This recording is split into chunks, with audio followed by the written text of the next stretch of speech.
Science fiction is everywhere in our 21st century culture, from superheroes to spaceships. There was a time when it was an odd subculture driven by an eccentric circle of writers. But those literary pioneers were visionaries who gave people a glimpse into the future and perhaps timeless lessons on how to build a better life. Mr. Spock? Distance from the Romulan vessel? 150,000 kilometers, Captain, and closing very rapidly. For many of us, this is what we think about when we think science fiction.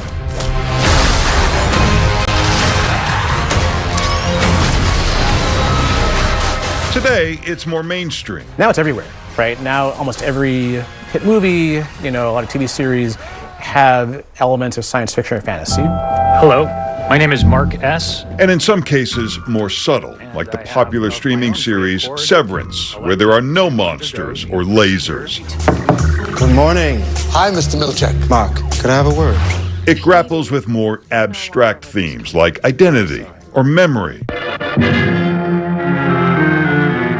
Science fiction's backstory goes back at least 2 centuries. Oh, it's alive! It's alive! It's alive! Frankenstein is arguably the first popular true science fiction novel created by Mary Shelley in 1818. It's unthinkable, but it must be true. A man took some tools and went where no human being had ever set foot. Followed by Jules Verne's Journey to the Center of the Earth in 1864. Inventor Rod Taylor's breakthrough into the realm of the fourth dimension is defined. And The Time Machine, 1895. Then, a few years later, H.G. Wells gives us The War of the Worlds. Everybody! These stories address big ideas and technological innovation. In the 1920s, 30s, and 40s, cheaper pulp magazines use adventures about space and strange beings to bring science fiction to a wider audience. But it's still very much a subculture. They feel like they don't quite belong to the world as it is, and so they are drawn to these stories about the world as it could be.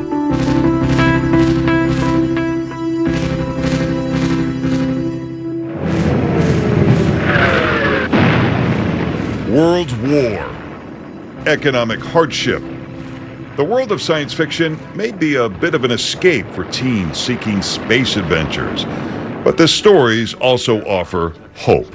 It's a time of immense tension and unrest, and people are looking for insights into how to live in a time of drastic change. Alec Navalali writes about the golden age of science fiction, 1939 to 1950. His book, Astounding, reveals the man who shapes the genre, John W. Campbell.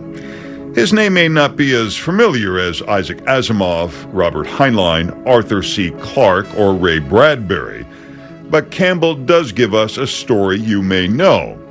Who Goes There? A 1938 novella. You may recognize it as this story from 1982. For 100,000 years, it was buried in the snow and ice. The Thing. Now it has found a place to live. But Campbell's real influence is editing those young writers who later become famous. As editor of Astounding magazine, he guides young writers like Asimov, Heinlein, and others. These are stories about smart people solving problems. And so science fiction is this mental playground. It's like a fantasy world where your intelligence and your resourcefulness are rewarded, and you have a chance to apply them to problems in the real world. One magazine story, Deadline, describes a futuristic super bomb. Fire! As the top secret Manhattan Project is developing just that. He had heard rumors about the atomic bomb project, and he knew enough details from the public literature to put together a pretty good description of how an atomic bomb would work. It got the attention of basically the intelligence corps at the Manhattan Project, and they actually came very close to trying to shut the magazine down. It became this almost like a mythic story about how science fiction had foreseen the bomb. After the bomb, people start to turn to Campbell for answers about the future. The solution that he comes up with is saying that if you want to control the bomb, you have to control human beings. You have to control the human mind and solve some of those problems of psychology that cause wars. This is a premise that he has published stories about, but then he decides that he wants to do it for real, and he teams up with a writer of his named L. Ron Hubbard to develop a kind of mental health therapy called Dianetics. Dianetics by L. Ron Hubbard. Dianetics. Campbell sees it as a psychological therapy. Hubbard has a different idea. Hubbard says, these are my ideas. I own them. To get access to them via Scientology, you have to pay me. When Campbell sees Hubbard transforming Dianetics into Scientology, he pulls away. To me, it's an incredible illustration of how these solutions that seem to work so well in fiction take you into these weird places when you try to enact them in real life. 2 years ago, the hippie commune led by Charles Manson moved it into this old Wild West film set just outside Los Angeles. And it was here that they were living on the night the alleged murders took place. Another science fiction story turns up in the Manson family. Robert Heinlein's story, Stranger in a Strange Land, becomes a cult novel with hippies, which is especially strange as Heinlein is pretty conservative. Stranger in a Strange Land reflects his beliefs about free love and in society in ways that really speak to the counterculture. There's no question that people in the Manson family read Stranger in a Strange Land. Robert Heinlein received fan mail from at least one person who is part of the Manson family, and Manson took what he needed from it and then used it for his own ends.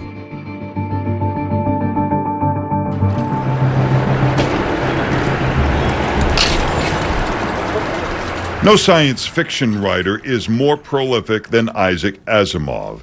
He's written 500 books, both fiction and nonfiction, everything from physics to Shakespeare to the Bible. Asimov had wanted to live to see the next millennium, and although he fell short, he made it further than the rest. If he ever paused to consider the future in which he had found himself, he would have seen that it strangely mirrored the landscape of his dreams. What had once been the closely held secret of the pulps, the ideas and images of science fiction, had penetrated into every corner of the culture, both in its inner life and in its inescapable reality. As Asimov himself had once remarked, we are now living in a science-fictional world. In some cases, science fiction writers today are writing about the same issues that were talked about a century ago. Asimov famously says, "The saddest aspect of life right now is that science gathers knowledge faster than society gathers wisdom."